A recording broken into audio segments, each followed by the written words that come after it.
Some women are buried before they die. I just chose to watch my funeral first. But that morning, death was the furthest thing from my mind. I stood before the oil painting in the grand hallway, studying the woman I used to be. Young, radiant, draped in ivory silk, with diamonds at my throat.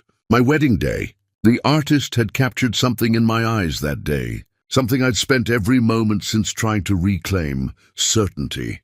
The painting was enormous, dominating the entire wall, impossible to ignore every time I passed through this hallway. Thaddeus had commissioned it as a gift, had hired the most sought-after portrait artist in the country, had spared no expense. At the time, I'd thought it was romantic. Now I wondered if it was just another investment, another asset to appreciate in value, another piece of the carefully constructed image he was building. In the portrait, I was smiling. Not the polite smile I'd learned to wear at charity galas, but a real smile, open, unguarded, the smile of someone who believed she'd found her forever. I couldn't remember the last time I'd smiled like that. Beautiful, isn't it? I turned to find Thaddeus descending the curved staircase, impeccably dressed as always. My husband, my whole world. He kissed my cheek with practiced affection, the kind that comes from repetition rather than passion. I was just remembering that day, I said softly. You took my name, Bond. You said it meant more to you than any name your family ever gave you. And I meant it. His smile was perfect. Too perfect, perhaps, but I dismissed the thought immediately. Doubt was poison. Trust was sacred. He checked his watch, an unconscious gesture that I'd learned meant he was already mentally somewhere else. Already planning his escape from this conversation, from this moment, from me. You're leaving again? London office needs attention. 3 days, maybe 4. He adjusted his cufflinks, sterling silver engraved with my initials. A gift I'd given him, a symbol I'd believed in.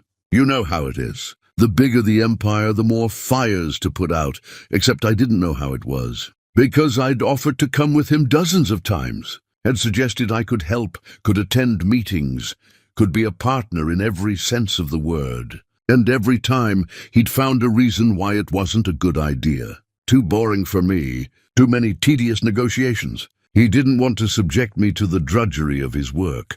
I'd believed him, believed I was being spared something unpleasant. Now I wondered what I was really being excluded from. I'll miss you, and I'll miss you more. He kissed me again, this time on the lips, brief and cool. Take care of yourself, Deborah, promise me. I promise. The door closed behind him with a whisper of expensive hinges. The mansion fell silent, except for the distant sound of someone working in the kitchen. Chuck, probably. The estate manager who seemed to materialize wherever work needed doing, then vanish just as quickly. I stood in the hallway for a long moment, watching the space where Thaddeus had been. The air still held a trace of his cologne, expensive and masculine. The kind of scent that turned heads at dinner parties, that made people lean in closer when he spoke. Everything about him was designed to impress, to attract, to command attention. But when had he last commanded mine? When had I last felt that flutter in my stomach when he walked into a room? When had anticipation replaced this dull acceptance of his departures? I pressed my hand against the wall, steadying myself against thoughts I didn't want to think. This was marriage. This was what happened after the honeymoon phase faded. This was normal, mature, real life, wasn't it? I wandered through rooms too large for 2 people, my footsteps echoing on imported marble.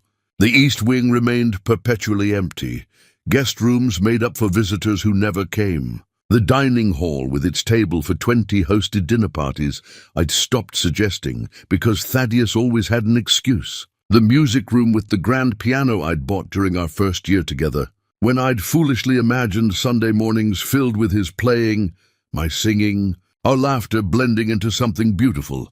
That piano sat silent now, gathering dust beneath its cover. Just like everything else I'd hoped we'd build together. Wealth had given me everything except what I truly wanted.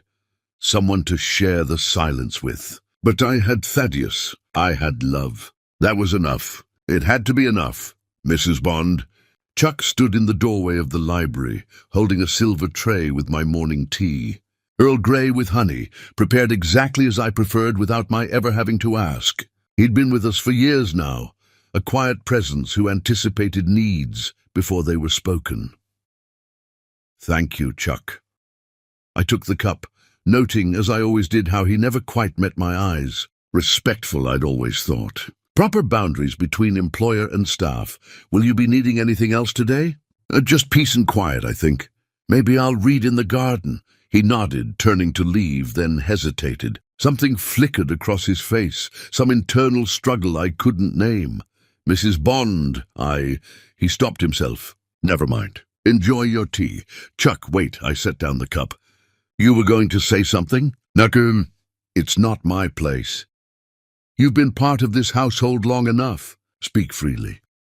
He looked at me then, really looked at me, and I saw something in his eyes that made my breath catch. Not the deference of a servant, not the distance of an employee. Something deeper, something that felt almost like pain, something that felt like caring, though I couldn't understand why he would care. What was I to him beyond a paycheck? Beyond someone who occasionally remembered to say thank you for the tea, for the perfectly maintained garden, for the way he anticipated needs I hadn't even articulated yet? "Your husband," he began carefully, each word weighted with reluctance. "Does he seem different to you lately, distant?" The question landed like a slap. Heat rushed to my face, not from embarrassment but from sudden, fierce anger. How dare he? How dare this man, this employee, this stranger who happened to work in my home, question my marriage, question the one relationship I'd built my entire life around? "How dare you?" "Mrs. Bond, I only meant, you meant to insult my husband, to plant seeds of doubt in my mind. Is that what you do? Wait for him to leave so you can poison me against him?" "No, I would never—" "Get out!" My voice was ice. "And Chuck, never insult my husband again. If I hear one more word against Thaddeus, you'll be looking for new employment. Do you understand?" He stood frozen for a moment, and that strange pain in his eyes deepened into something that looked almost like heartbreak. But that was absurd. What did he have to break his heart over? "I understand," he said quietly. "Forgive me, Mrs. Bond. It won't happen again." He left without another word, and I was alone again in my beautiful prison of marble and gold. I spent the afternoon in the garden, trying to read, but finding the words swimming meaninglessly across the page. Chuck's question echoed in my mind, despite my best efforts to silence it. Distant? Thaddeus wasn't distant. He was busy, important, a man with responsibilities. But when had he last stayed home for an entire week? When had he last suggested we travel together, just the two of us? When had he last looked at me the way he did in that wedding portrait, like I was the only woman in the world worth seeing? "Stop it," I whispered to myself. "This is what doubt does. This is what destroys marriages. Trust. You have to trust." As the sun set, painting the sky in shades of amber and rose, I made myself a promise. I would be a better wife. More understanding, more patient, less needy. Thaddeus had chosen me. He'd taken my name. He'd built a life with me. That meant something. That meant everything. I didn't see Chuck again that evening. He left dinner on a warmer in the dining room with a small note. "Gone to handle estate matters. Will return tomorrow." I ate alone, as I did most nights, in a room designed to seat 20. The chandelier above cast prismatic light across empty chairs and unused place settings. Somewhere in London, Thaddeus was probably eating in a hotel restaurant, maybe reviewing contracts, maybe on a call, or maybe not. The thought arrived unbidden and unwelcome. I pushed it away violently, physically shaking my head as if I could dislodge it from my brain. No, I would not let Chuck's poison take root. I would not become one of those suspicious, paranoid wives who destroyed their own happiness with unfounded jealousy. I climbed the stairs to the bedroom Thaddeus and I shared, though lately he'd been sleeping in the guest room when he came home late, claiming he didn't want to wake me. Consideration, I'd told myself, thoughtfulness. But as I prepared for bed, I found myself opening his closet, running my hands along his suits, breathing in the scent of his cologne. And there, faint but unmistakable on the collar of a jacket he'd worn recently, was a fragrance that wasn't mine. Floral, expensive, foreign. My hand trembled. I pulled it back as if the fabric had burned me. "Business dinner," I said aloud to the empty room. He probably hugged a colleague, a female colleague. It means nothing, nothing. But as I lay in bed that night, staring at the ceiling, sleep eluded me. Chuck's question played on an endless loop. Different, distant, and beneath it a new question, quieter but more dangerous. What if he's right? I thought about the last time Thaddeus had really looked at me. Not the glances over breakfast, not the perfunctory kisses before leaving, but really looked the way he used to when we first met, like I was something precious and rare. When had that stopped? When had I become scenery in my own life? The bedroom felt enormous in the darkness. Too much space for one person, a mockery of the intimacy that should fill a marital suite. On Thaddeus's side, the sheets remained crisp and cold. He hadn't slept here in weeks. Always the guest room, always the excuses. I rolled over, pulling his pillow close, breathing in the faint scent of his cologne, trying to remember what it felt like to be held, to be wanted, to be chosen every day, not just once at an altar. No, I closed my eyes, forced my breathing to slow, commanded my mind to silence. Tomorrow I would wake up and this would all seem foolish. Tomorrow I would trust again. Tomorrow I would remember why I'd fallen in love with Thaddeus Bond. Tomorrow I would be the wife he deserved. But in the darkness, with only truth and silence as my companions, a small voice whispered what I wasn't ready to hear. What if you already are? And that's the problem. Chapter 2. The Invisible Man. Chuck Robbins had learned that invisibility was less about what you wore and more about what you let people believe.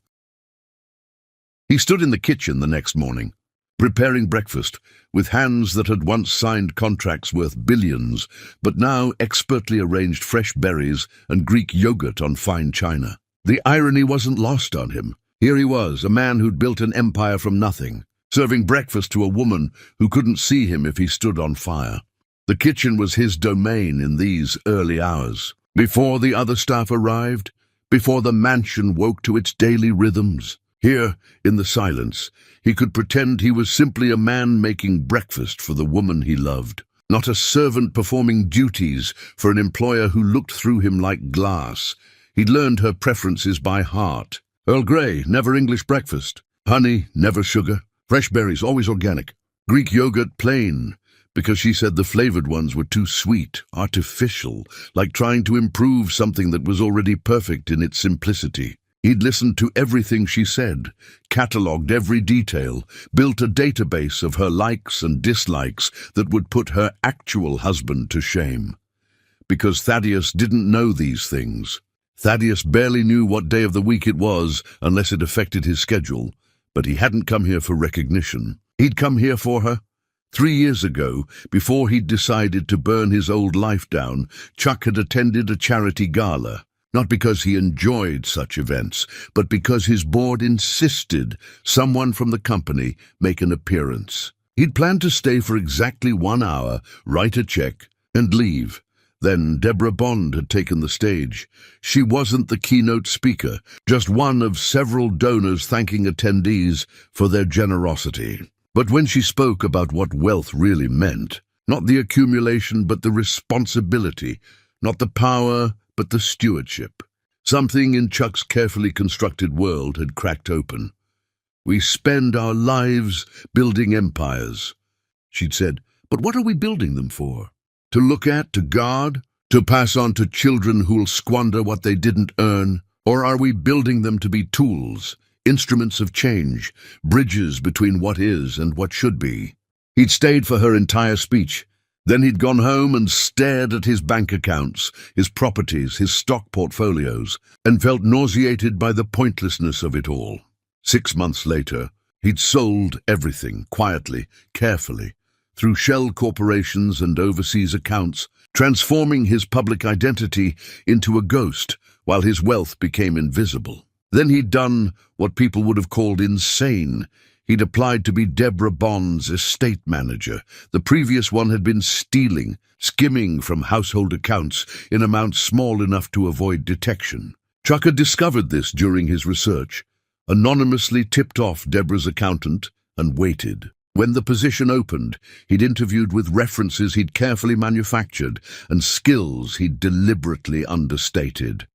And Deborah had hired him without a second glance. Hadn't seen through the careful construction of his new identity. Hadn't questioned why a man with his qualifications would want such a mundane position. Hadn't wondered about the expensive watch he sometimes forgot to hide, or the way he spoke with the vocabulary of someone who'd spent years in boardrooms, not kitchens. She'd looked at the uniform and seen a servant. Had looked at his deference and seen someone beneath her notice. Had looked at everything he presented and seen exactly what he wanted her to see, nothing important. That was 3 years ago. 3 years of watching her love a man who didn't deserve to breathe the same air she breathed. 3 years of biting his tongue while Thaddeus played devoted husband in public and unfaithful snake in private. 3 years of falling deeper in love with a woman who saw him as nothing more than furniture with a pulse. He'd tried to warn her before. 6 times, in fact. Each attempt had been gentle, carefully worded, designed to plant seeds of awareness rather than accusations. Each time, she'd either ignored him or, like yesterday, shut him down with fury. The problem was trust. Deborah Bond believed in trust the way religious zealots believed in divinity.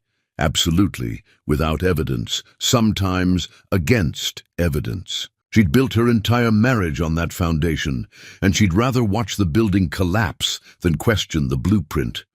But Chuck couldn't watch anymore. Couldn't stand silent while Thaddeus prepared his exit strategy, waiting for some arbitrary timeline to expire before he claimed what he'd never earned. So he'd made a decision. If Deborah wouldn't hear his words, she'd have to see the truth. He left the breakfast tray outside her door, as he always did when she slept late, and descended to his room above the garage. From a locked drawer beneath a false bottom, he retrieved a file folder. Inside were photographs, bank statements, phone records, things that would shatter Deborah's world into pieces too small to reassemble.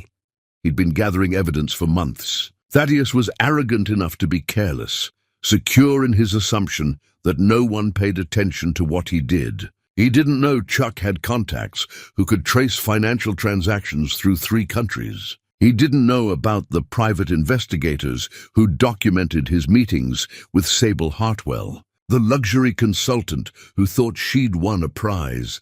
He didn't know he'd been caught.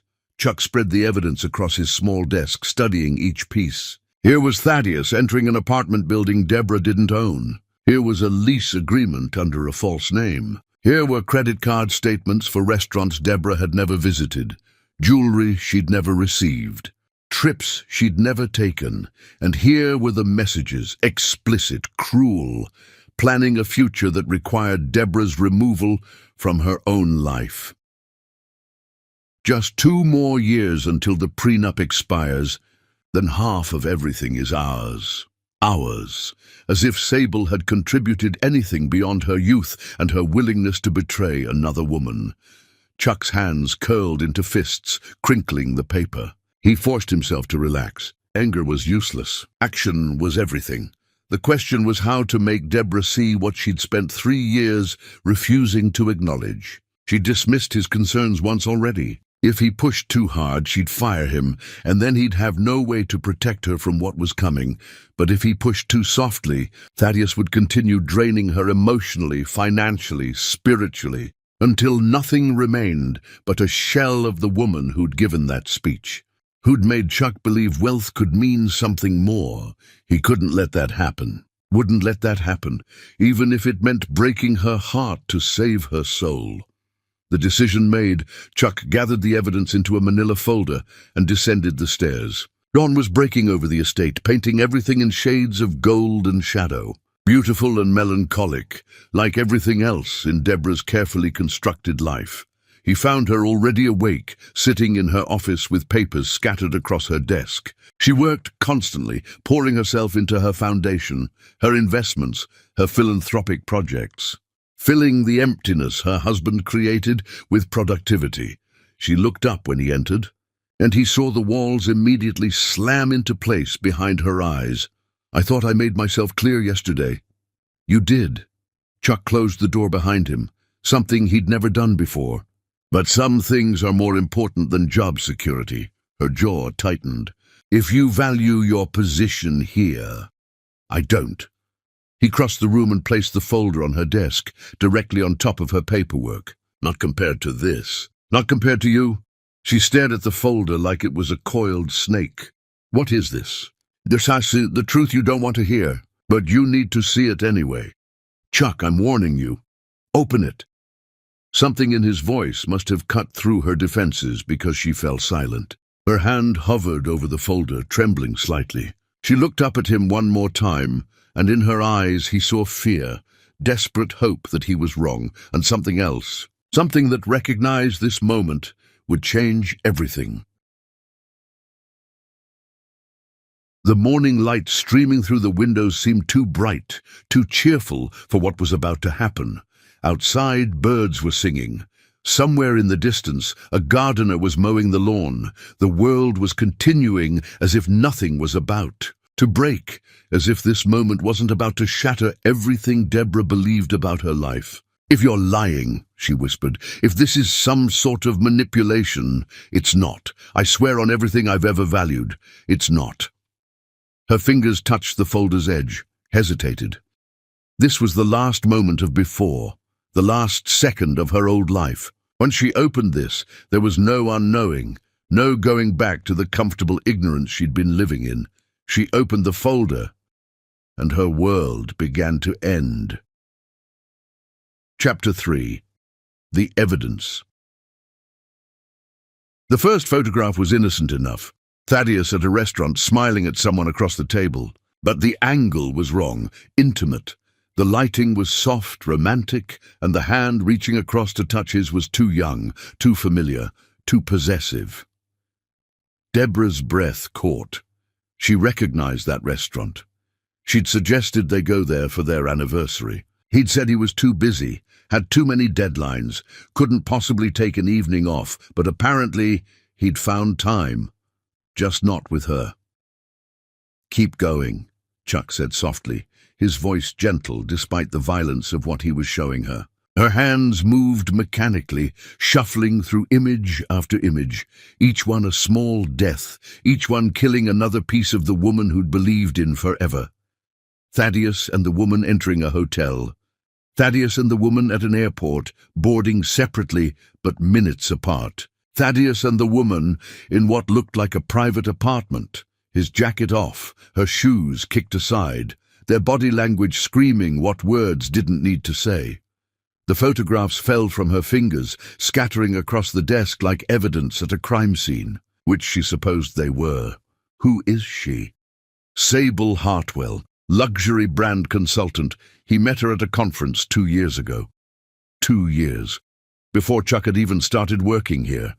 Before she'd noticed anything wrong, while she'd been loving. Thaddeus, with blind devotion, he'd already been planning his betrayal. 2 years of lying to her face, 2 years of coming home to her bed after being in someone else's, 2 years of anniversaries and birthdays and holidays celebrated with false affection while his heart, if he even had one, belonged elsewhere. She tried to remember that conference. Had Thaddeus mentioned it? Had he come home different somehow?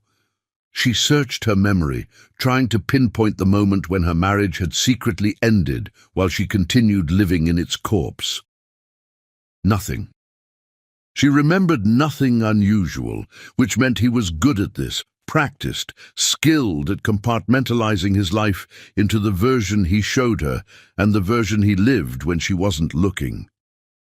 "These could be fabricated," she said, but her voice was hollow. She was grasping at hope, like a drowning woman reaching for driftwood that was already sinking. Look at the bank statements. She didn't want to. God, she didn't want to. But her hands moved anyway, betraying her mind's protests. Account numbers she didn't recognize, her name forged on documents, money transferred in amounts large enough to matter, small enough to hide in the noise of daily transactions. An apartment lease, downtown, expensive, in a name that wasn't his, but with his signature buried in the fine print.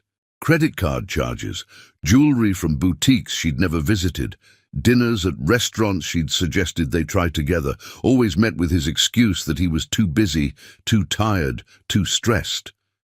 He hadn't been too busy. He'd already gone. With someone else. She recognized some of these restaurants, the Italian place with the Michelin star she'd bookmarked for their anniversary. He'd said it was overrated, probably not worth the hype. But apparently it was worth it for Sable. The rooftop bar she'd mentioned for their next date night. Too crowded, he'd claimed, too loud, yet the receipt showed he'd been there multiple times, each purchase including 2 expensive cocktails. Every dismissal of her suggestions had been a lie. Every maybe next time had really meant I'm taking someone else instead. Every excuse had been a cover for another betrayal. Her vision blurred, the papers swam. She felt Chuck's presence beside her, solid and real, but she couldn't look at him. Couldn't face the pity she knew she'd see there.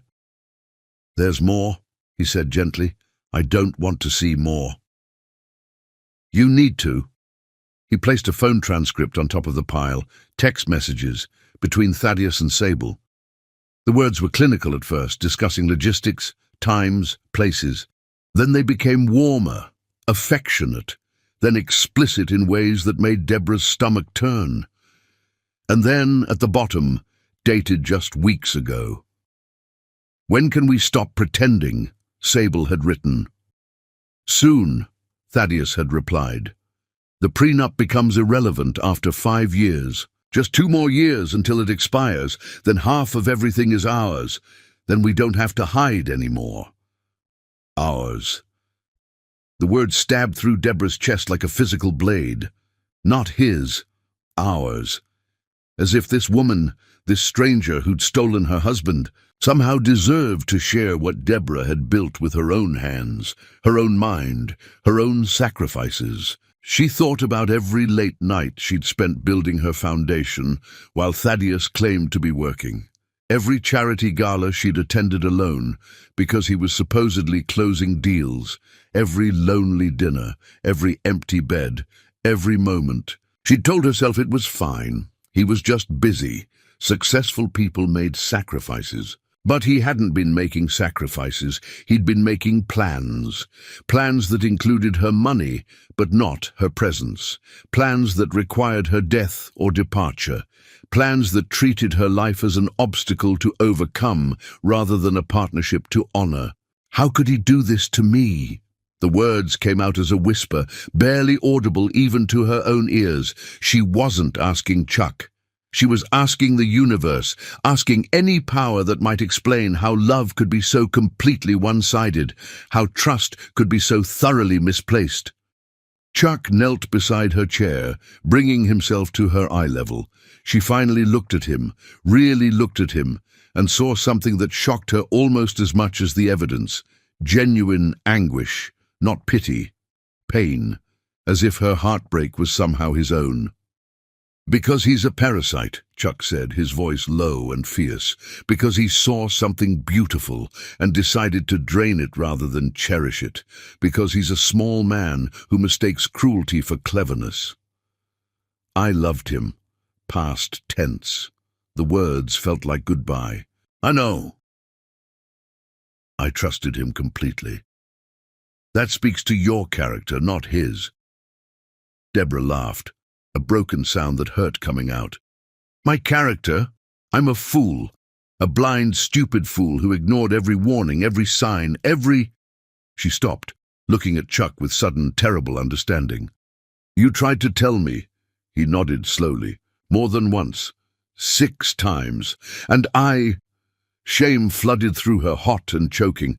"I yelled at you, threatened to fire you, defended the man who was betraying me while I attacked the one trying to help me. You were loyal, Loyalty isn't a flaw. It is when it's wasted. She stood abruptly, needing to move, to pace, to do anything but sit in the wreckage of her shattered illusions. How long have you known? About the affair? A year, maybe more. A year. She spun to face him. You've known for a year and you're only showing me now. I tried to tell you without the evidence. You wouldn't listen. So I had to gather proof you couldn't deny, couldn't explain away, couldn't dismiss as misunderstanding or coincidence. You should have forced me to look sooner. Would you have believed me? Chuck stood as well, his expression gentle but unflinching. If I'd shown you this 6 months ago, would you have accepted it? Or would you have accused me of fabricating everything, of trying to destroy your marriage out of malice or jealousy? Jealousy. The word hung between them strangely. Why would Chuck be jealous? He was an employee, a servant, nothing more. Except the way he was looking at her now suggested he was very much more, and had been for longer than she'd ever suspected. But she couldn't process that. Not now. Not with her entire life crumbling around her like a sandcastle in a storm. What do I do? She asked, hating the helplessness in her voice. Do I confront him? File for divorce? Throw him out? What do you want to do? I want to know the truth. Not just the evidence of what he's done, but why. I want to hear him say it. I want to watch his face when he tells me I meant nothing, when he admits he was only waiting for the right time to cash out. Then we give you that chance. How? Chuck moved closer, and she realized for the first time how tall he was, how broad his shoulders were beneath the simple clothing he always wore. There was strength in him, not just physical, but something deeper, resolve, certainty, the kind of presence that made you feel safer just knowing he was near. Had he always been like this? Had she simply never noticed? Or had grief and betrayal somehow sharpened her perception, made her see things she'd been blind to before? I have an idea, he said, but it's dangerous, and once we start, there's no going back. Tell me. We make him think he's won. Deborah frowned, not understanding. Won what? Everything. Chuck's eyes held hers, dark and intense. We fake your death.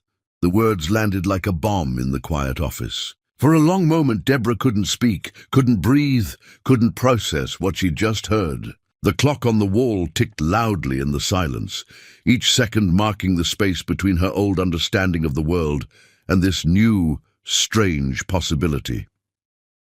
You want me to pretend to die? I want you to see his true face, not the one he shows you, the one he shows when he thinks no one's watching, the one he shares with her. That's insane. Probably. It's impossible. Actually, it's not. Difficult, yes. Complicated, yes. But not impossible. Deborah sank back into her chair, her mind racing. Fake her death. Stage some kind of accident or illness. Make Thaddeus believe she was gone. And then what? Watch him grieve? Or watch him celebrate? The thought made her physically ill. But beneath the nausea was something else. Something cold and hard and sharp. Curiosity. Need. The burning desire to know exactly what kind of man she'd given her heart to see without filters or illusions what he really felt about her. I must see his true face myself, she said slowly, the words forming a resolution that felt like steel in her chest. Chuck nodded. Then let me help you do it. Why? She looked up at him, searching his face for answers. Why do you care this much? Why go to these lengths for your employer? Because you're not just my employer, Chuck said simply. And I think part of you has always known that. Before she could respond, before she could question what he meant or why his words made her heart stutter strangely in her chest, he continued, I need a day to make arrangements. Can you act normal for that long? Can you pretend nothing's changed when Thaddeus calls tonight? Could she? Could she hear his voice dripping false affection and not scream the truth at him? Could she maintain the illusion of her ignorance for even one more conversation? She thought of that wedding portrait in the hallway, of the woman she'd been, of the trust she'd believed was unbreakable. That woman was dead already, killed by evidence in a manila folder. What was left was someone harder, colder, angrier, someone capable of pretending. "Yes," she said, "I can do it." "Then we start tomorrow." Chuck moved toward the door, then paused with his hand on the knob. "Mrs. Bond." "Deborah," she corrected. "If we're going to do this, if we're going to burn my life down, to see what rises from the ashes, you should call me Deborah." He smiled, and it transformed his face from pleasant to extraordinary. "Deborah, then. Try to sleep tonight. Tomorrow, everything changes." He left her alone with the evidence spread across her desk, proof of betrayal captured in ink and pixels. Deborah gathered the photographs carefully, studying each one, as if memorizing details for a test she couldn't afford to fail. In one image, Thaddeus was laughing at something Sable said, his head thrown back, joy radiating from every line of his body. Deborah couldn't remember the last time he'd laughed like that with her, couldn't remember when she'd stopped being the source of his happiness and become merely the source of his stability. Her phone buzzed. A text message from Thaddeus. "London is boring without you. Miss your face. Home soon." She stared at the words, at the casual lie delivered with such practiced ease, and felt something fundamental shift inside her. Love dying, trust shattering, but in their place, rising like a dark phoenix, was something new. Rage, and the unshakable determination to show Thaddeus Bond exactly what happened when you underestimated the woman foolish enough to love you. She typed back, "Miss you too. Be safe, I'll be waiting." Every word a lie, every word a weapon. Let him think she was still blind. Let him think he'd won. Tomorrow they'd see who was really playing the longer game. Chapter 4. The Breaking. Dawn came too quickly and too slowly. Deborah had spent the night suspended between fury and grief, pacing her bedroom while her mind replayed every moment of her marriage through this new, terrible lens of truth. How had she missed it? How had she been so blind? She'd prided herself on being perceptive, on reading people, on understanding motivations. She'd built a fortune on the ability to see through false promises and empty flattery. Yet in her own home, in her own bed, she'd been completely fooled, or had she? That was the question that haunted her through the dark hours. Had she really been fooled, or had she simply chosen not to see? How many times had she noticed something off, something wrong, and immediately explained it away? How many red flags had she painted green in her mind because acknowledging them would mean facing a truth too painful to bear? The evidence Chuck showed her hadn't revealed anything new. It had simply made undeniable what some part of her had always known. And that realization was almost worse than the betrayal itself. She'd been complicit in her own deception. She'd helped Thaddeus fool her by refusing to ask the questions that would have shattered her comfortable illusions. At first light, she heard movement downstairs. Chuck, arriving as he always did. But today the sound of his footsteps felt different, significant. Today he wasn't just her estate manager. He was her co-conspirator in a plan so audacious it bordered on madness.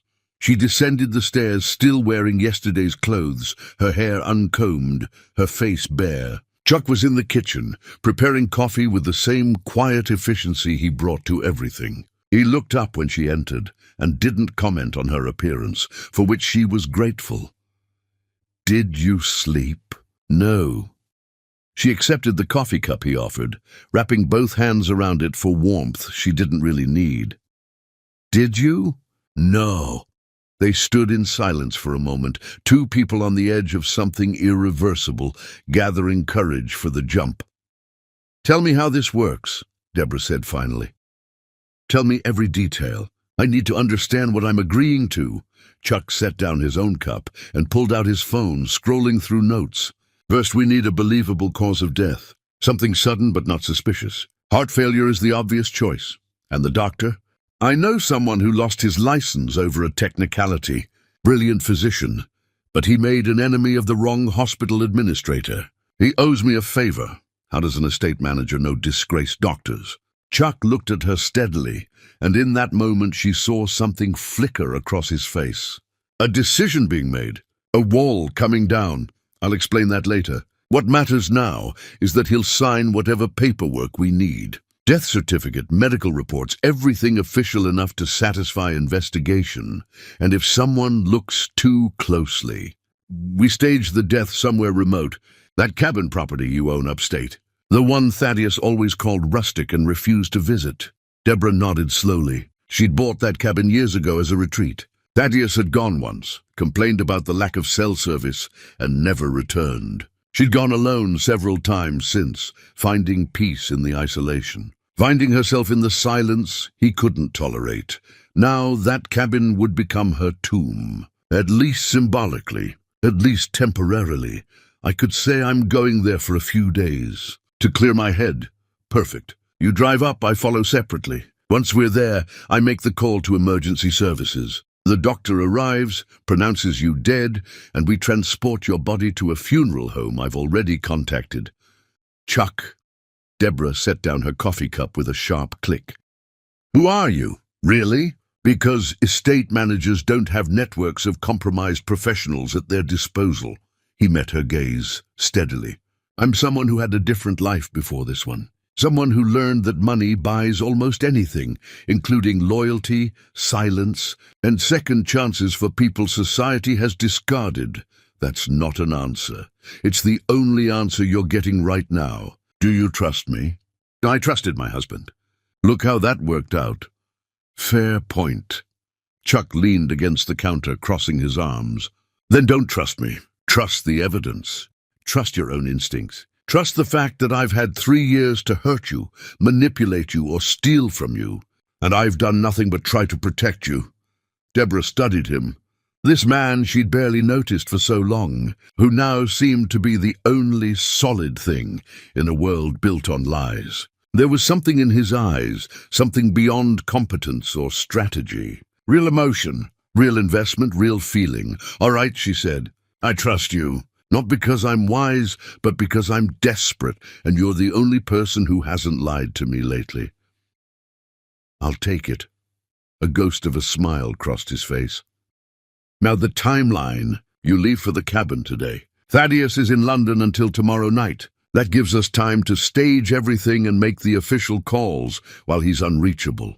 By the time he lands, you'll already be officially dead. And then we watch, we record. We document everything he does, every one he calls, every mask he drops when he thinks no one's looking. We give him enough rope to hang himself with, and then... Chuck paused, his expression hardening. Then you come back from the dead and take everything he thought he'd won.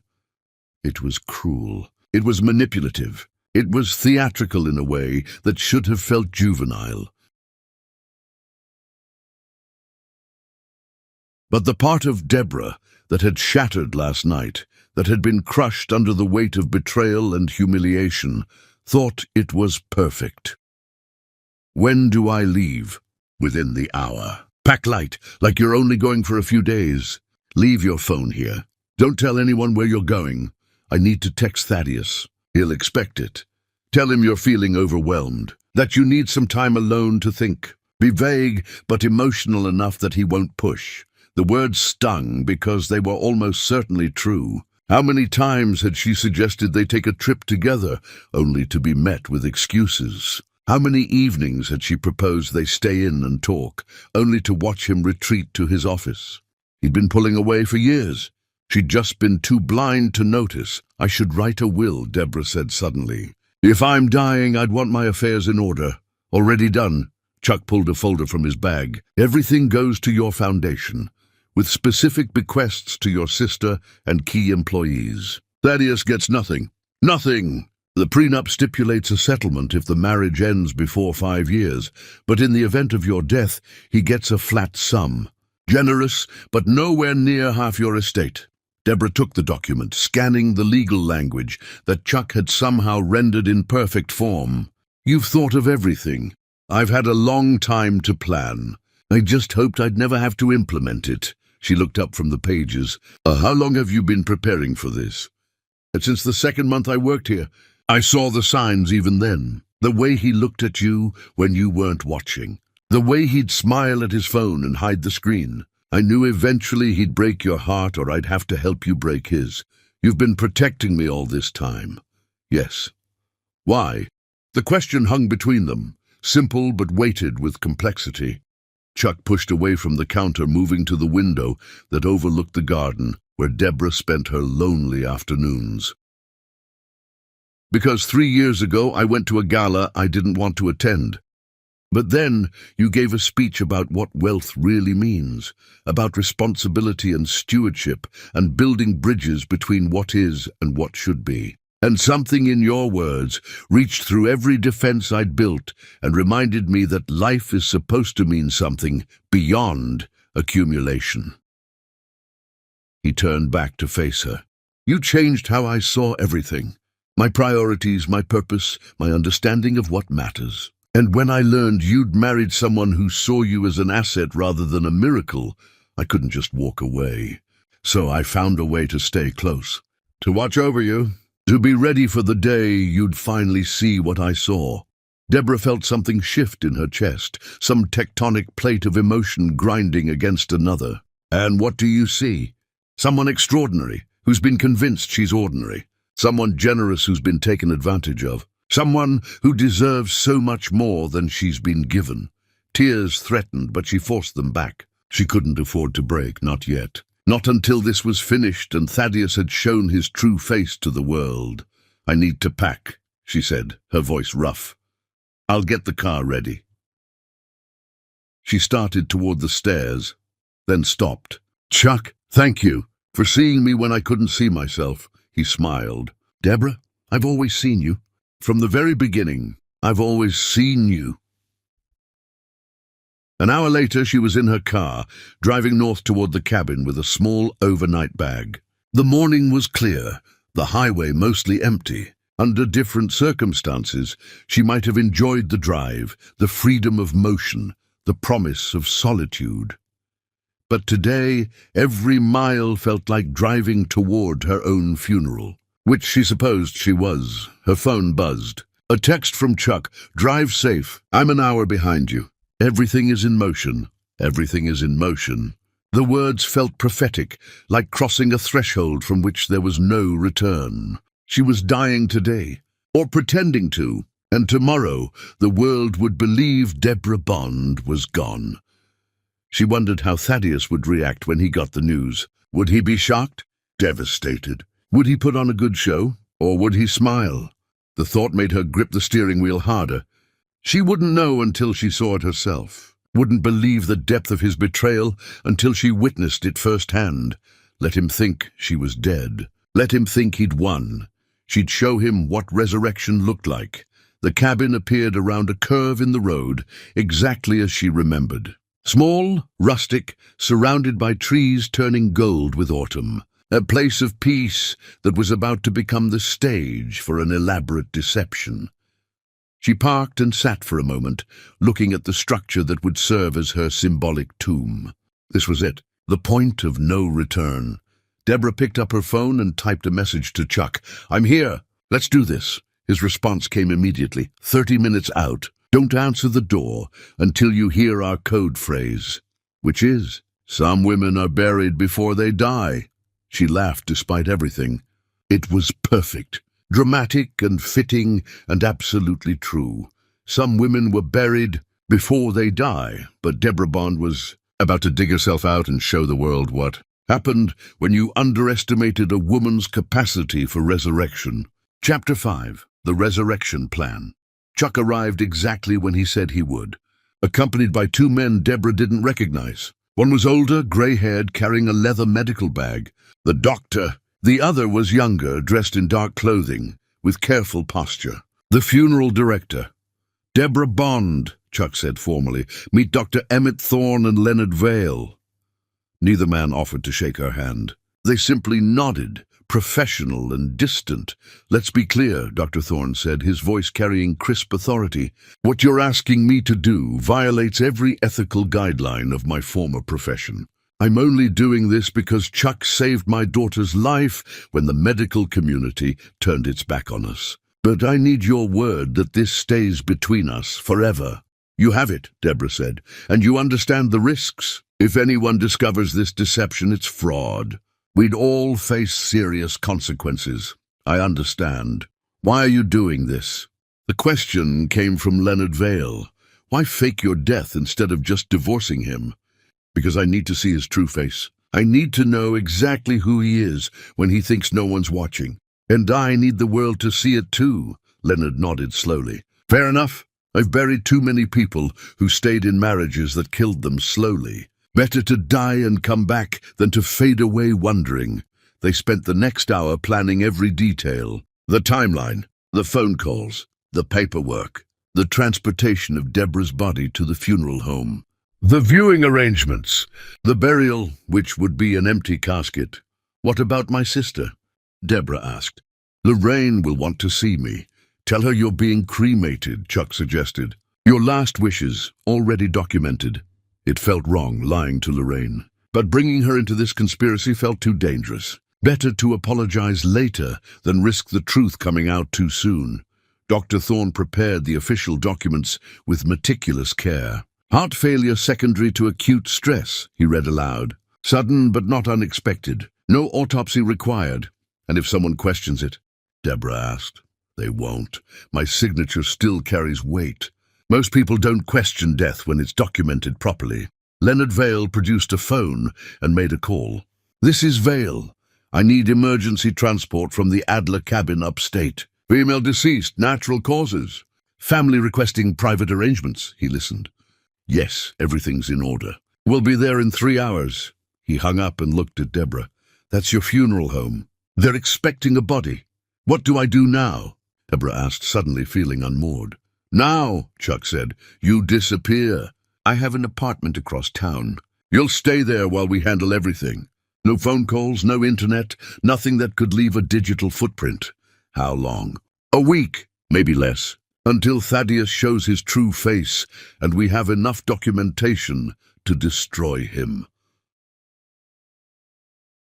A week in hiding. A week of watching her own death play out from the shadows. And then, Chuck's expression hardened. Then you come back, and we make sure everyone sees exactly what he did. Dr. Thorne packed his bag. I'll file the death certificate today. It'll be in the system by tonight. Thank you, Deborah said. I know this isn't easy.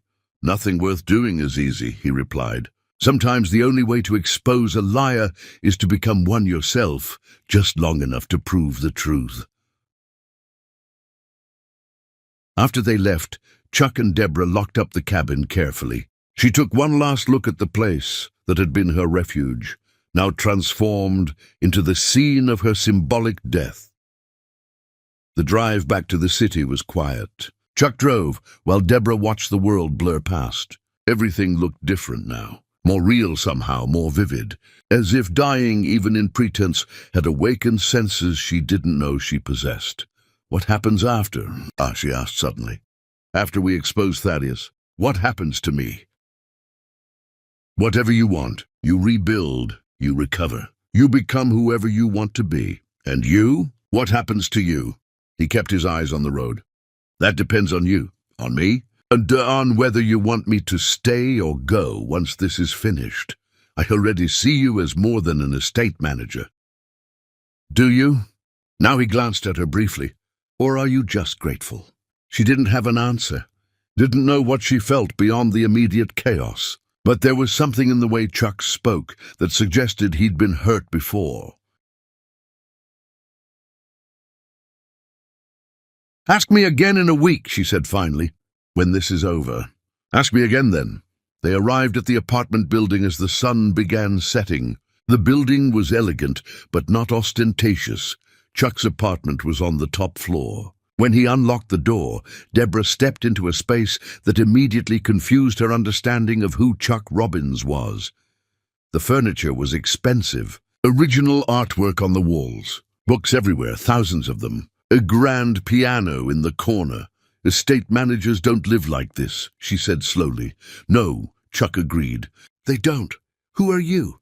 He set down her bag and moved to the window. Someone who had everything and realized it meant nothing. Someone who sold it all and tried to find meaning in service. Someone who fell in love with a woman who couldn't see him. Chuck, my real name is Charles Remington Robbins. I founded a software company, sold it for an amount that would make your fortune look modest, and spent a decade being miserable. Then I heard you speak at that gala, and you said wealth without purpose is just expensive loneliness. And I realized that's exactly what I'd become. So I liquidated everything and became someone new. Someone who might actually matter. Deborah sank onto the piano bench. You're a billionaire. Technically, yes. And I chose to be close to you. For 3 years. For 3 years. That's insane. Probably. He turned from the window. But no more insane than faking your death. We're both a little mad, Deborah. At least we're mad together. She laughed despite everything. He was right. What happens now? She asked. Now I call your husband. I tell him you're dead. And we watch what kind of man he becomes. Chuck pulled out his phone, and Deborah's heart started racing. This was it. Speakerphone, she said. I want to hear his voice. Chuck nodded and dialed. The phone rang once, twice, 3 times. Then Thaddeus answered, his voice annoyed. Chuck, this better be important. Mr. Bond. Chuck's voice was perfectly pitched with grief and shock. I'm so sorry to disturb you, but there's been a terrible incident. A pause. What kind of incident? It's your wife, sir, Mrs. Bond. I'm so sorry. She's gone. Silence. Long enough that Deborah wondered if the call had dropped. Then gone? What do you mean gone? She died, sir. This afternoon. Art failure. It was sudden. Another pause. Deborah held her breath, waiting. How did this happen? Thaddeus asked. No tears, no shock. Just questions. She'd gone to the cabin upstate. Said she needed time alone. I checked on her this afternoon and found her collapsed. The paramedics couldn't revive her. Did anyone else see? Is there documentation? Documentation, not grief. Just concern about paperwork. Yes, sir. Dr. Thorne was on site, pronounced her deceased, filed all necessary reports. Good. That's good. A breath. Have you contacted anyone else? Not yet, sir. I thought you should know first. Right, yes. Of course. Thaddeus's voice shifted slightly. This is terrible news. Absolutely terrible. I'll catch the next flight home. Don't contact anyone until I return. Of course, sir. And Chuck, make sure everything is in order. The last thing we need is questions. The last thing we need is questions. Not tears, not horror, just logistics. I understand, sir. I'll be home by morning. The call ended. Deborah sat frozen, staring at the phone, as if it were a weapon. You heard him, Chuck said softly. I heard him. What are you thinking? She looked up. I'm thinking I married a monster, and I'm thinking that monsters need to be seen for what they are. They do. So let's show him to the world. Let's watch him celebrate my death. And then, her voice turned to steel, then I'm going to rise from the dead and take everything. Chuck smiled. Now you're talking resurrection. Now I'm talking revenge. Chapter 6. The Celebration, Thaddeus. Bond closed his hotel room door and allowed himself exactly 4 minutes to process the news. His wife was dead. Deborah, the woman whose name had become his meal ticket, whose fortune had bankrolled his comfort, whose trust had been laughably easy to exploit, gone. He paced the expensive carpet, mind racing through implications and opportunities. No more pretending, no more performance, no more careful management of 2 separate lives that threatened to collide every time his phone buzzed with a message he had to hide. Freedom tasted sweet, even in this sterile hotel room, thousands of miles from where her body supposedly lay cooling. The prenup. He'd have to check the exact wording, but he remembered something about a settlement. Not half her fortune, which had been his ultimate goal, the prize he'd been waiting for, but enough, more than enough to start over with Sable, to build the life he'd been planning in stolen moments and secret conversations. And more importantly, freedom. No more pretending to care about her charity work. No more hiding his phone. No more scheduling his affair around her calendar. Sable. God, he needed to call her. But first, he needed to practice the face he'd wear tomorrow when he returned home to play grieving widower. He stood before the hotel mirror, forcing his features into something resembling sorrow. Too much? Not enough? He tried different variations. The stoic hero bearing loss with dignity. The broken man barely holding himself together. The loving husband destroyed by unexpected tragedy. Which one would be most believable? Which one would elicit the most sympathy? Which one would make people less likely to question the financial details of the will? He settled on something in the middle. Grief contained but visible. Sorrow acknowledged but not theatrical. The kind of performance that would let him function, attend to necessary arrangements, but would excuse any lapses in attention or emotion. Perfect. His phone buzzed. Sable, meeting running late. Miss you. He smiled. She had no idea how much better things were about to get. Change of plans, he typed back. Big news. Call you in 10. He spent those 10 minutes composing himself, building the narrative. They'd been happy. He'd loved her. This was unexpected, tragic, devastating. Finally, he called Sable. She answered immediately. Hey, baby, what's the big news? She's finally gone. Silence. Then carefully. Gone. What do you mean, gone? A dead heart failure. This afternoon. It's over, Sable. It's finally over. He heard her sharp intake of breath. You're serious? Completely. The estate manager called me an hour ago. She went to that cabin, died alone up there. Almost poetic, really. Thaddeus, her voice dropped to a whisper. Are you okay? I'm fantastic. We're fantastic. Do you know what this means? Tell me. Freedom, money, the ability to stop hiding. Tonight we celebrate. I'll catch a red eye back tomorrow, but tonight we toast to the future. Should we really celebrate? Your wife just died. My wife, he said coldly, was a business arrangement that just concluded favorably. Now meet me at our place. I'm ordering champagne. We've earned it. What Thaddeus didn't know was that Chuck had prepared for this moment. The secret apartment downtown had been transformed into a recording studio. Cameras in air vents, microphones in light fixtures, every angle covered, every word captured. And Chuck, sitting in his real apartment with Deborah beside him, watched the whole scene unfold on a laptop screen. Deborah's face was stone as she heard her husband call her death favorable, as she watched him practice grief like a script, as she saw him smile with genuine happiness. Are you all right? Chuck asked quietly. No, she said, but I will be. Keep recording. An hour later, Sable Hartwell arrived at the apartment in red silk and expensive perfume. She carried champagne. Thaddeus pulled her into an embrace, kissing her with intensity he'd never shown his wife. We did it, he breathed against her neck. We actually did it. You didn't do anything, Sable laughed. She died all on her own. We just got lucky. Luck, fate, I don't care what we call it. She's gone and we're here. They opened the champagne with celebratory flourish. To freedom, Thaddeus raised his glass. To the future, Sable clinked hers against his, to never having to pretend again. In Chuck's apartment, Deborah stood and walked to the window. She couldn't watch anymore. They keep recording, she said. I want every word.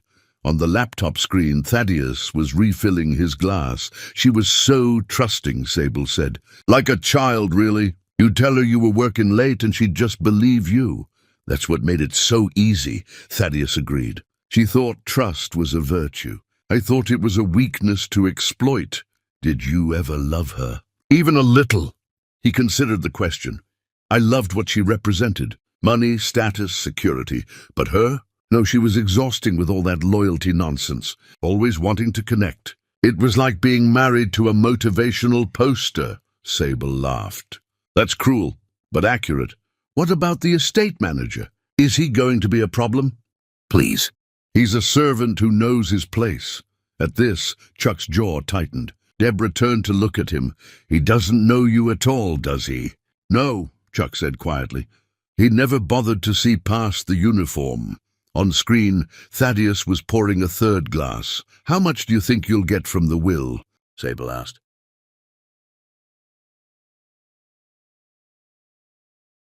"Maybe 5 million? Her lawyers tried to protect her, but they couldn't have predicted this. 5 million. Sable's eyes gleamed. "We could do a lot with 5 million. We could do everything. Europe, that villa you wanted. No more hiding. When's the funeral?" "Probably within a few days. I'll have to play devastated husband, at least until the will is settled.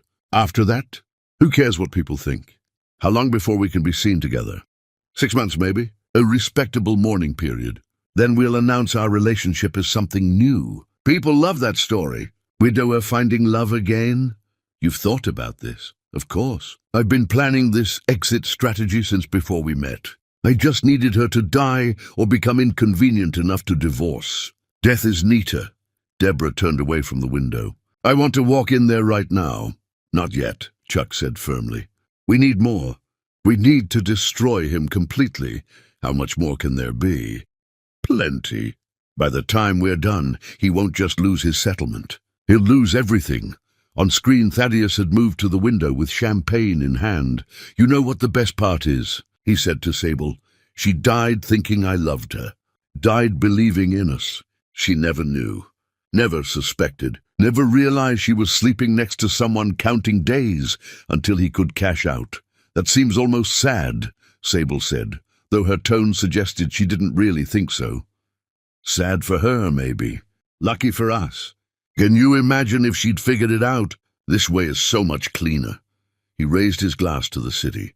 "Thank you, Deborah, for being trusting enough to die with illusions intact. It really is the best gift you ever gave me." Chuck closed the laptop before Deborah could hear more. She was shaking. "That's enough for tonight," he said. "You've seen what you needed to see. Now we start phase 2, which is, tomorrow he comes home. Tomorrow your funeral arrangements begin. And tomorrow we start inviting the right people to witness his performance." "Who?" "Your sister Lorraine. Board members from your foundation. Your lawyer. A few journalists. We're going to pack your funeral with people who actually loved you. And we're going to document the contrast." Deborah nodded slowly. "And then?" "Then we wait, we watch. We gather evidence, and when we have everything, when his guard is down, then I come back," Deborah finished. "Exactly." She moved to the couch, suddenly exhausted. Chuck sat beside her, keeping respectful distance but present. "Chuck," she said quietly. "Yes?" "Thank you. For seeing him clearly when I couldn't. You don't need to thank me. I do. Because you're risking everything for this." He was quiet for a long moment. "Because watching someone I love be hurt by someone unworthy is worse than any risk. Because some things are worth fighting for. Because you deserve to know the truth." "Someone you love," Deborah repeated softly. "Yes." "How long?" "Since the gala. Since your speech. Since I realized that everything I'd been chasing was meaningless." She reached for his hand, lacing her fingers through his. It felt strange, intimate in a way nothing had felt in years. Not passionate, not desperate, just real. "Ask me again in a week," she whispered. "When this is over. Ask me again then who I see when I look at you." "I will," Chuck promised. "And whatever answer you give, I'll accept it." They sat in silence as the city lights glowed beyond the window. As somewhere across town, Thaddeus and Sable celebrated a death that hadn't happened. Tomorrow, Deborah Bond's funeral would begin, but tonight, she was simply a woman learning that resurrection required dying first. Chapter 7. Mourning the Living. The funeral home looked exactly as Deborah remembered. Elegant without being ostentatious, somber without being oppressive. The kind of place where grief was respected, but contained within tasteful walls and indirect lighting. She sat in the back of Chuck's car across the street, wearing a dark wig and sunglasses. From this distance, she could see people arriving in black clothing, their faces somber. Some she recognized, some she didn't, all believing they were here to mourn her death. The parking lot filled slowly. Black cars depositing passengers dressed in black, a river of mourning flowing toward the building where her empty casket waited. Deborah watched each arrival, cataloguing who came, who cried, who looked genuinely devastated versus who seemed to be performing appropriate grief for an audience. Mrs. Chen from the foundation board arrived early, her elderly frame bent with sorrow. She'd known Deborah's mother, had been a mentor when Deborah first started her philanthropic work. Her grief was real, etched into every line of her face. Watching her shuffle toward the entrance, leaning heavily on her cane, Deborah felt guilt twist in her stomach. But then she saw the Rothsteins, distant cousins who'd never bothered to visit but always appeared when her name was in the papers. They looked appropriately somber, but their eyes scanned the crowd, assessing who else had come, who was important enough to network with even at a funeral. Vultures in expensive suits. "Your sister just arrived," Chuck said quietly.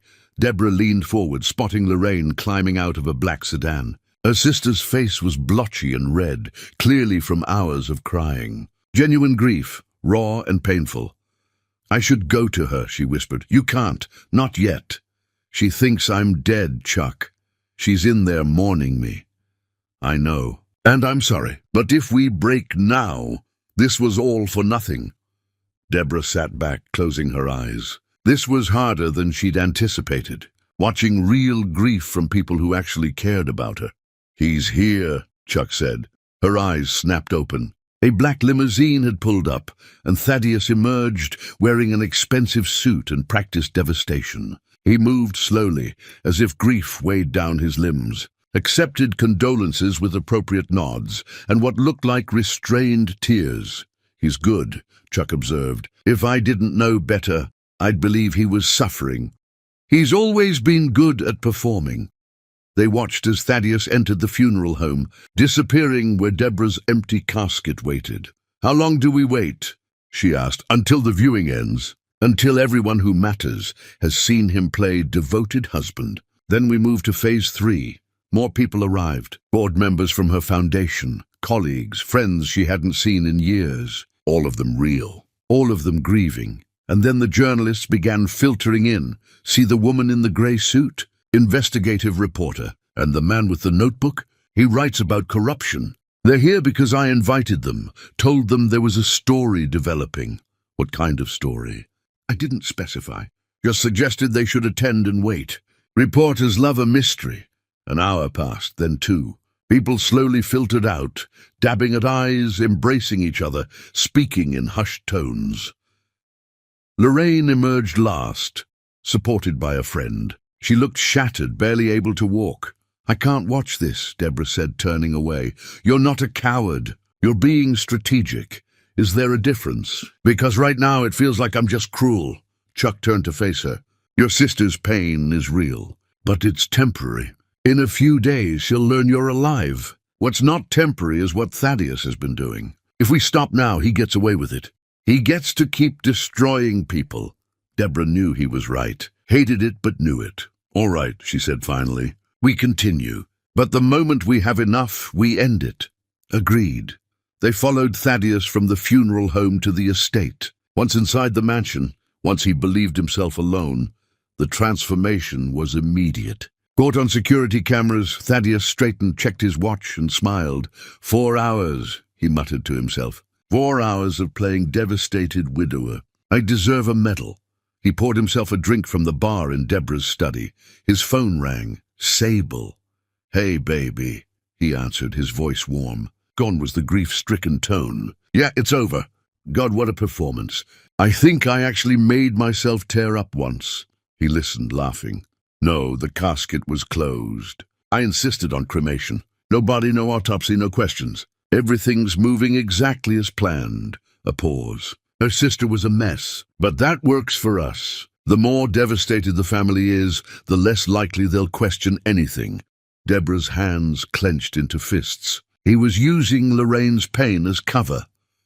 "Tomorrow the will reading," Thaddeus continued. "That's when we'll know exactly what I'm getting. But whatever it is, it's ours," he laughed. "Yeah, I'll come by later. Give me a few hours, then I'll celebrate properly with you." He hung up and raised his glass. To you, Deborah, for being too trusting, too blind, and too conveniently dead. Enough, Chuck said, closing the laptop. We have what we need from today. Tomorrow's the will reading. Why is that important? Because that's when he'll learn what he's actually getting. And when he realizes it's not half your fortune, he's going to be angry. Angry enough to drop his guard completely. The will, Deborah said slowly. You structured it to enrage him. To expose him, Chuck corrected. People show their true nature when things don't go their way.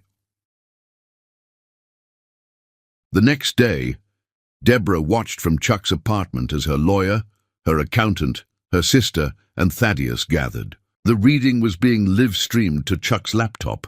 The lawyer began reading. Standard legal language about assets and distributions. Money to the foundation. Bequests to staff and charities. A generous sum to Lorraine. And then, finally, the clause about Thaddeus. To my husband, Thaddeus Bond, I leave the sum of $5 million to be distributed over 5 years in annual installments. The lawyer continued, but Deborah was watching Thaddeus's face. Watching the calculation happen behind his eyes. 5 million, not half, not even close. His jaw tightened. His hands gripped the armrests. For just a moment, before he caught himself, fury flashed across his features. Then the mask slammed back into place. Bereaved husband, grateful for whatever his beloved wife had left him. But the damage was done. The camera had caught it. He's going to break, Chuck said with certainty. Tonight, maybe tomorrow. But soon. They didn't have to wait long. That evening, Thaddeus stormed into the secret apartment where Sable was waiting, his performance completely abandoned. 5 million, he snarled, throwing his jacket across the room. $5 million over 5 years. Do you know what that is? Nothing. That's nothing compared to what I deserved. Sable stood from the couch, alarmed. It's still a lot of money. It's an insult. I spent 5 years pretending to love that woman. 5 years of listening to her philosophize. 5 years of playing devoted husband. And for what? $1 million a year. Thaddeus, calm down. Don't tell me to calm down. She played me. Even in death, she played me. He poured himself whiskey, his hands shaking with rage. We can't even access most of it yet. Just have to sit here and wait for my annual allowance like a child. So what do we do? I don't know. Maybe contest the will? But that's risky. Could make me look like the villain. You think? He glared at her. What's that supposed to mean? Nothing. Just, maybe you should think about how this looks. Your wife just died and you're angry about money. I don't care about image. I care about what I was promised. This was supposed to be our ticket. Sable's expression hardened. We? So now we're suddenly partners when things don't work out. They stared at each other, the first cracks showing in their alliance. I need to think, Thaddeus said finally. Need to figure out if there's any way to contest this. Good luck with that. He left, slamming the door. Sable remained alone, pulled out her phone and made a call. Hey, it's me, she said. Yeah, about that situation. It's not working out as planned. The money's not there. A pause. I'm thinking maybe it's time to distance myself. I don't want to go down with this ship. She listened. No, I'm not abandoning him completely. Just hedging my bets. If this blows up, I need to be able to claim I was deceived too. That plays better than conspiring gold digger. Deborah laughed despite everything. She's already planning her exit strategy. Honor among thieves only lasts as long as there's treasure to steal, Chuck observed. How much longer? Deborah asked. One more piece. The financial records. Tomorrow we'll have the full audit, showing exactly how much he's stolen. Once we have that, once we can prove fraud, then I come back. Then you come back. And you don't just expose him. You destroy him. Deborah stood, moving to the window. Somewhere out there, people still believe she was dead. Tomorrow, that would change. Tomorrow, the truth would begin its work. And the day after, Deborah Bond would rise from the dead. Chapter 8. The Trap Springs. The financial audit arrived at dawn in a sealed envelope. Deborah watched as Chuck opened it, spreading documents across the dining table. Start from the beginning, she said. Show me everything. Chuck organized the papers chronologically. 6 months after you married, Thaddeus opened 3 accounts under shell corporations. Small transfers at first. 5,000 here, 10,000 there. Amounts small enough to hide. He pointed to a spreadsheet. But they added up. Over 5 years, he moved almost $20 million. Money you thought was going to investments, charitable donations. All lies, all theft, 20 million. After everything else, theft seemed almost predictable. Can we prove it? She asked. Yes, your accountant has been meticulous. Every transfer tracked, every false invoice documented, every forged signature highlighted. When this goes to court, Thaddeus won't be able to explain any of it. Good. Chuck gathered the papers carefully. There's more. He's been using your name to secure loans, property purchases that will default. He's built a financial house of cards, so he's not just a thief. He's a criminal. Yes, which means when you come back, this won't just be about divorce. This will be about prosecution. Prison time? Deborah paced the apartment. When do we do it? When do I come back? Tonight. There's an event, a gathering he's hosting at that apartment. But I've invited certain guests. Your sister, your board members, those journalists, people who need to see. What will they see? Him, celebrating with Sable, toasting your death, sharing details of how he deceived you. Everything captured on video, everything witnessed by people whose testimony will matter. And then, Chuck smiled, fierce. Then you walk through that door, alive, and you show him what resurrection looks like. They spent the day preparing. Chuck sent carefully worded invitations promising information about Deborah's estate, irregularities requiring immediate attention. Board members accepted immediately. The journalists smelled a story. Lorraine, confused but trusting, agreed to come. Won't Thaddeus question why all these people are showing up? Deborah asked. He won't be there when they arrive. He thinks he's meeting Sable privately. By the time he walks in, everyone will already be inside, hidden, watching. As evening approached, Deborah dressed carefully. White, not black. The color of rebirth, not mourning. Her real hair, not the wig. Her face bare. She looked like herself, but somehow more. Stronger, clearer. Ready? Chuck asked. I've been dead for a week. I'm more than ready to be alive again. They arrived at the apartment building separately. Chuck went in first, positioning the guests in the master bedroom, where a two-way mirror offered a perfect view of the living room. One by one they gathered. Lorraine, confused and worried. The board members, increasingly concerned. The journalists, cameras ready. What's happening? Lorraine whispered to Chuck, Why are we here? Trust me, he said gently.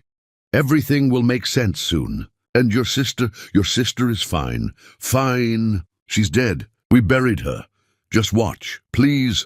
Thaddeus arrived right on time, letting himself in with his key. Sable was already there, music playing, champagne chilling. She'd worn the red dress he loved. Finally, she said when he entered. I've been dying to celebrate properly. No more funeral arrangements, no more pretending to grieve. Just us. Just us, he agreed, pulling her close. God, I've missed this. Missed being able to touch you without looking over my shoulder. To freedom. Sable raised her glass. They toasted and drank, settling onto the expensive couch. Did you hear what the board is planning? Thaddeus asked. They want to continue Deborah's charitable projects, maybe even expand them, using her death as motivation for more giving. How noble. How stupid. She's gone. Her vision died with her.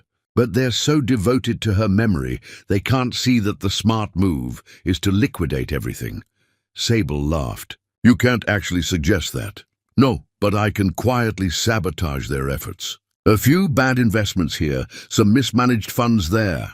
Within a year, the foundation will be struggling, and I'll be positioned to help wind it down. Take my cut and disappear. Our cut, Sable corrected. Our cut. Of course. In the bedroom, Lorraine's face had gone from confusion to horror. That's Thaddeus, she whispered. But he's there. Keep watching, Chuck said quietly. It gets worse. And it did. For the next hour, Thaddeus and Sable dismantled Deborah's life with casual cruelty, laughing about how trusting she'd been, mocking her speeches, planning how to dismantle everything she'd built. You know what the best part is? Thaddeus said. She died thinking I loved her, died believing in us. She never knew, never suspected. Did you ever feel guilty? Why would I? She had more money than she could ever spend. I was just reallocating resources. The board members were recording everything. The journalists were taking notes. Lorraine was crying, but not from grief anymore, from fury.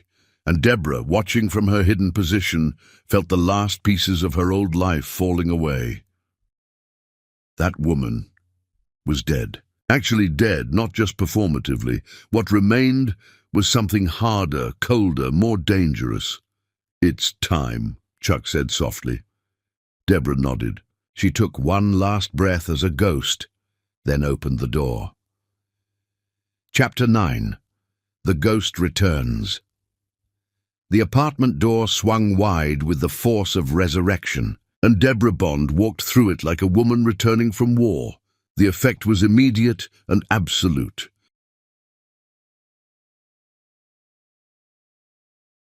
Thaddeus's champagne glass slipped from his fingers, shattering across the marble floor in an explosion of crystal and bubbles that seemed to echo in the sudden, suffocating silence. Sable made a sound somewhere between a gasp and a scream, scrambling backward on the couch as if distance could make the impossible less real, as if she could rewind time by putting furniture between herself and the ghost standing in the doorway. "Hello, husband," Deborah said, her voice cutting through the sudden silence like a blade through silk. Each word precise, each syllable weighted with the fury of a woman who'd spent a week listening to her own eulogy. "Sorry I missed my own funeral. I had something more important to attend. My resurrection." The word hung in the air like smoke, like a curse, like a promise of reckoning. Thaddeus's face cycled through emotions too fast to name, each one flickering across his features like channels changing on a television. Shock, confusion, disbelief, a desperate hope that this was some kind of nightmare, some stress-induced hallucination brought on by guilt he didn't actually feel. Then understanding crashed over him like cold water, and with it came fear so profound it drained the color from his skin. "You're dead," he whispered. "You died." The doctor said. The doctor lied. I paid him too, along with the funeral director, the coroner, everyone who signed documents saying I was gone. She moved deeper into the room, and behind her, the bedroom door opened. Lorraine emerged first, her face a storm of relief and rage. Then the board members, then the journalists' cameras openly recording, and finally Chuck, who positioned himself beside Deborah like a soldier standing with his commander. The bedroom had been full of witnesses, all of them watching, all of them recording, all of them seeing exactly what kind of man Thaddeus Bond was when he thought his wife was safely dead and buried. "What is this?" Thaddeus was backing toward the window as if he could escape through glass and gravity. His eyes darted around the room, cataloguing exits, calculating escape routes, his mind racing to find some way out of this trap. "What kind of sick game?" "Game." Deborah laughed, cold and bright. "You think this is a game? You spent 5 years playing games with my life. I spent 1 week showing you exactly who you are when you think no one's watching." Sable was on her feet, edging toward the door, but Chuck moved to block her path. "Stay," he said quietly. "You'll want to hear this." "You can't keep us here," Sable said, her voice shaking. "It's justice." Lorraine cut her off, moving toward her sister. "Deborah, oh my God, you're alive." She grabbed Deborah in an embrace. "I mourned you. I cried for days. How could you do that to me?" "I'm sorry," Deborah said. "I'm so sorry. But I had to see the truth." "And now you do?" "Now I do." Lorraine pulled back, turning to face Thaddeus with contempt. "You celebrated her death. You toasted it. You're disgusting." "This is entrapment," Thaddeus said, his voice gaining strength. "Whatever you recorded here, it's inadmissible." "Actually," one of the board members spoke up, "we can. You were caught on camera in your own apartment, engaging in fraud and conspiracy." One of the journalists stepped forward. "Mr. Bond, would you care to comment on your relationship with Ms. Hartwell? On your celebration of your wife's death?" No comment. I'm not saying anything without a lawyer. Too late, Chuck said, pulling out his phone. You already said everything that matters. And it's not just about infidelity. It's about the $20 million you stole over 5 years. The shell corporations, the fake investments, the forged signatures. You didn't just cheat on your wife, Thaddeus. You robbed her. Thaddeus's face went grey. You can't prove that. Actually, I can. I've had your accounts audited. Every transfer tracked. Every theft documented. Who the hell are you? Thaddeus demanded, turning on Chuck with desperate fury. You're supposed to be a servant. How do you have access to financial audits? Chuck smiled. My name is Charles Remington Robbins. Maybe you've heard of me. I founded Robbins Tech Systems. Sold it for an amount that makes your stolen millions look like pocket change. Then I spent 3 years working as your wife's estate manager because I fell in love with her philosophy, her kindness, her integrity. You're insane. Both of you are insane. Probably, Deborah agreed. But we're insane with evidence, with witnesses, with documentation that'll hold up in any court. So here's what's going to happen, Thaddeus. You're going to leave. You're going to hire the best lawyer you can find. And then you're going to face prosecution for fraud, embezzlement, and conspiracy. And the prenup. His voice was desperate. I'm still entitled, except I'm not dead. Which means the death clause doesn't apply. Which means you get exactly nothing. Thaddeus looked around the room, at the faces watching him with contempt, at his mistress backing away, at the journalists recording everything. Deborah, please, he tried one last time. We can work this out. No, the word was final. We can't, because there is no we. There never was. She turned to Chuck. Get him out of here. Make sure security escorts him off the property. And file the restraining order. With pleasure. 2 security guards entered. Thaddeus tried one more time to speak, but the guards took his arms and led him toward the door. As he passed Deborah, he stopped. I did love you, he said quietly. At first, before everything else. I did love you. She looked at him with eyes that held no warmth. No, she said. You loved what I represented. You loved my money and my trust. But you never loved me, because love doesn't steal. Love doesn't betray. And love doesn't celebrate death. He left without another word.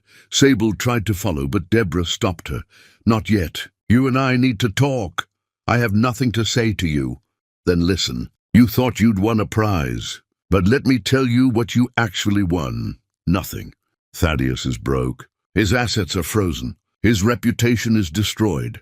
And you, the luxury consultant who trades in image, just got caught on camera celebrating a woman's death. How's your business going to survive that? Sable's face crumpled. I didn't know. I didn't know he was stealing.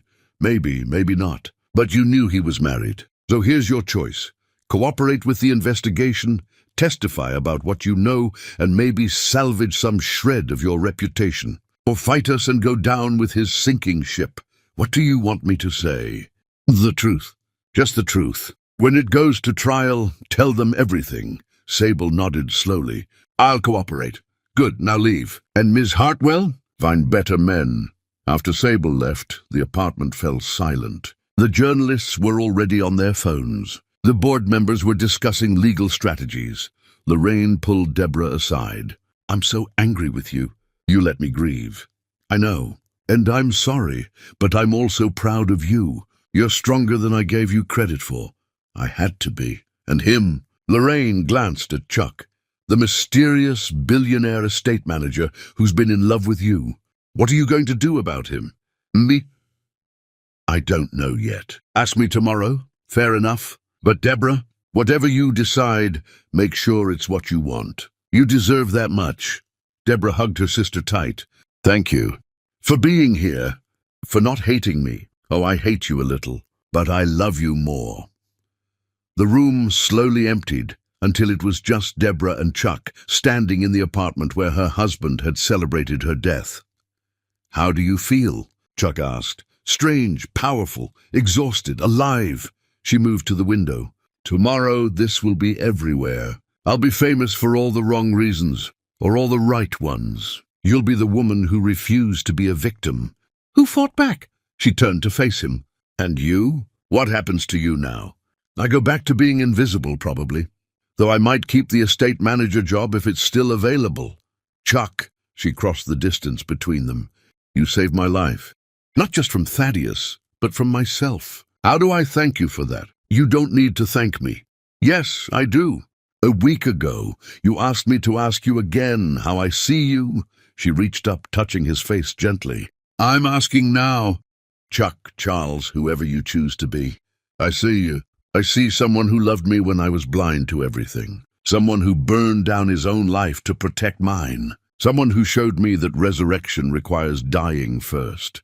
And his voice was barely a whisper, and I don't know what this is. Don't know if it's gratitude or attraction or something deeper. But I want to find out. I want time to figure out who I am without Thaddeus defining me. And then, when I know myself again, I want to see if there's space for someone who's been seeing me all along. Chuck smiled. I can wait. I've gotten good at waiting. Don't wait too long. I've discovered I'm rather impatient when I'm not busy being dead. They stood in the ruined apartment, two people who'd orchestrated resurrection together, and laughed. Not from joy exactly, but from relief, from survival. Tomorrow the world would know what Thaddeus Bond had done, but tonight she was simply alive, standing with someone who'd seen her when she was invisible to herself. Come on, Chuck said, offering his hand. Let's get you home. She took his hand, and they walked out together, leaving behind the champagne and the broken glass and the ghost of the woman she used to be. Tomorrow would bring chaos.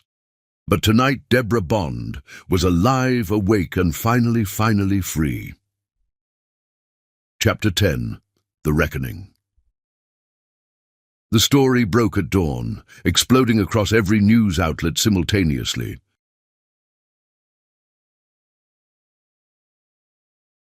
Billionaire fakes death to expose cheating husband, screamed one headline. Woman rises from grave. Catches husband celebrating, announced another. Deborah watched the coverage from Chuck's apartment, coffee in hand, as her story spread like wildfire. The video clips were everywhere. Thaddeus toasting her death, Sable laughing. The moment she'd walked through that door, alive and unbroken, within hours, the response was seismic. Board members from every organization Thaddeus had been associated with issued statements distancing themselves. Social clubs revoked his membership. Charities returned his donations. His world was collapsing in real time. Good, Deborah said quietly. Let him feel what it's like to have everything stripped away. Chuck sat beside her. The prosecutor's office just announced formal charges. Fraud, embezzlement, forgery. They're pushing for maximum sentences. How long? If convicted on all counts? 10 to 15 years. Plus restitution of everything he stole. So he'll be broke and imprisoned. Yes, Deborah should have felt triumphant. But instead, she just felt tired. Tired of anger, tired of revenge, tired of looking backward. I want to make a statement, she said suddenly. Not through lawyers. Directly to the cameras. When? Today, now. An hour later, Deborah stood before cameras, wearing white again. Behind her stood Chuck, beside her Lorraine. I know you have questions, Deborah began. Yes, I faked my death. Yes, it was elaborate and probably cruel to people who genuinely mourned me. For that I apologize, not to my husband, who deserved every moment, but to my sister, to my friends, to everyone who cried real tears. She paused. But I want to explain why. Because it wasn't just about catching an affair. It was about seeing truth. My husband spent 5 years lying to me, stealing from me, planning to abandon me. And I spent 5 years refusing to see it. A journalist raised her hand. So you're saying you suspected something? I'm saying I had opportunities to look closer, and I chose not to. I'm saying I built a prison from my own optimism. I'm saying that sometimes the person hurting you isn't the only one responsible. Do you regret the deception? I regret that it was necessary. But no, I don't regret doing it. Because now I know the truth. Now everyone knows the truth. Another journalist spoke up. What about Charles Robbins? Some people are calling him manipulative. Deborah turned to look at Chuck, then back at the cameras. Chuck saw me when I was invisible to myself. He tried to warn me and I silenced him. He gathered evidence when I refused to look at it. That's not manipulation. That's protection. That's love. Are you saying you're in a relationship with him? I'm saying I'm figuring out who I am without someone else defining me. And I'm saying that when I know myself again, I'll see what kind of relationship is possible with someone who's already seen me clearly. The questions continued for another 30 minutes. When it was over, Deborah felt lighter somehow. "That was brave," Chuck said as they walked to the car. "That was necessary. I spent 5 years living a lie. I won't spend another day hiding from truth." Over the following weeks, consequences cascaded through Thaddeus's world. Professional connections severed. Financial institutions demanded repayment. His carefully constructed life crumbled into dust. Sable cooperated with prosecutors, providing detailed testimony. Her luxury consulting business survived barely, and Thaddeus, facing overwhelming evidence, eventually accepted a plea deal. 12 years in federal prison. Full restitution of stolen funds. His name would forever be associated with betrayal and spectacular failure. The day his sentencing was announced, Deborah didn't watch the coverage. Instead, she spent the afternoon in her garden, reading a book she'd been meaning to finish. Chuck found her there as the sun began setting. "It's over," he said. "He's been sentenced." 12 years. I know. Lorraine texted me. She closed the book. "How do you feel about it?" "Relieved, satisfied, grateful it's finished. And what happens now?" "For you?" He smiled. "That depends on you. You keep saying that. Because it's true." Deborah set down her book carefully. "Chuck, I've spent the last month figuring out who I am without Thaddeus. And I've learned something important." "What's that?" "I'm stronger than I thought. Braver than I knew.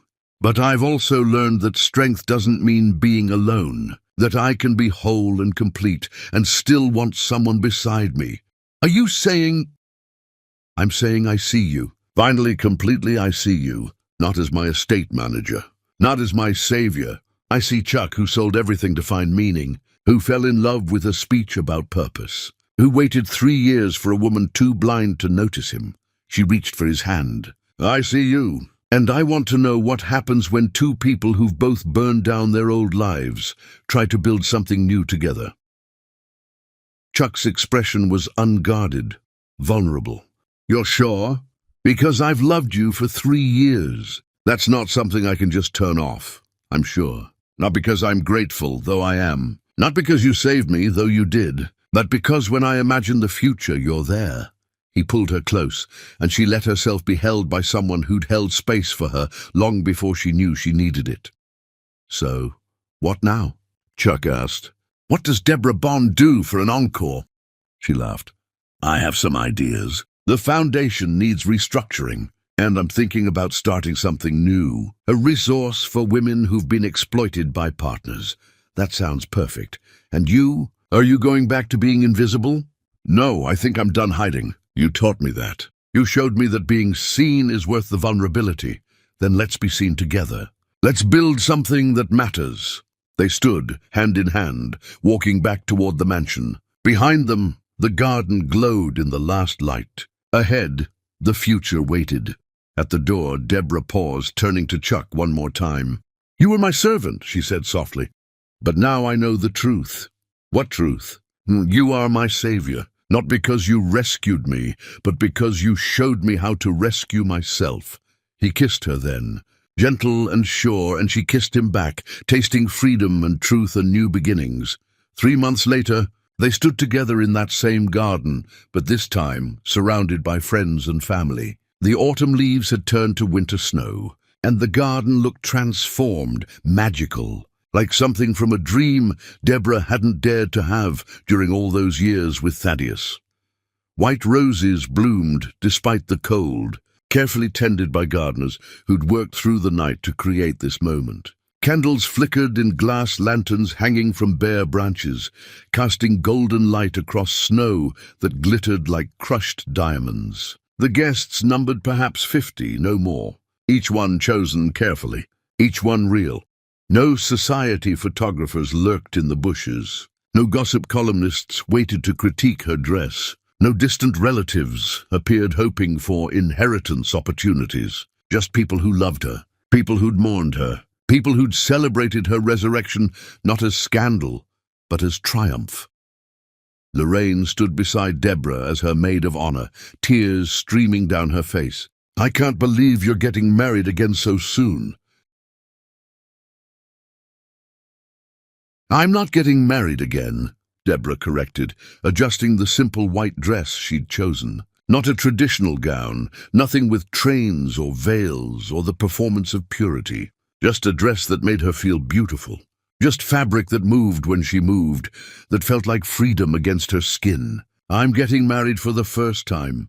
Everything before this was just rehearsal. Just me learning what marriage isn't so I could recognize what it is."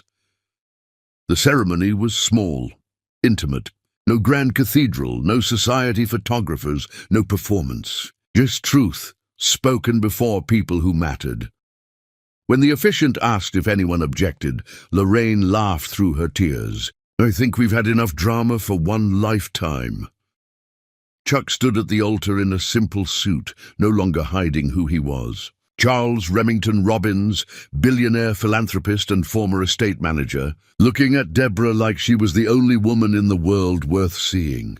"I take you," Deborah said when it was her turn. "Not because you saved me, but because you saw me. Not because you're wealthy, but because you understand that wealth means nothing without purpose. Not because you're perfect, but because you're perfectly honest." "I take you," Chuck replied, "not because you're powerful, but because you're brave enough to be vulnerable. Not because you're wealthy, but because you taught me what wealth is really for. Not because you need me, but because you choose me." They exchanged rings, simple bands, nothing ostentatious, and the officiant pronounced them husband and wife.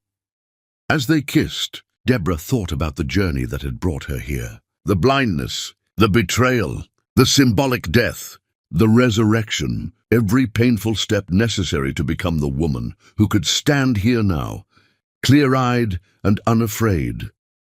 She thought about the woman in that wedding portrait, the one who'd believed trust was sacred and doubt was poison. That woman had died in Chuck's office when she'd opened a manila folder full of proof. But what had risen in her place was stronger, wiser, more honest about the complexities of love and loyalty.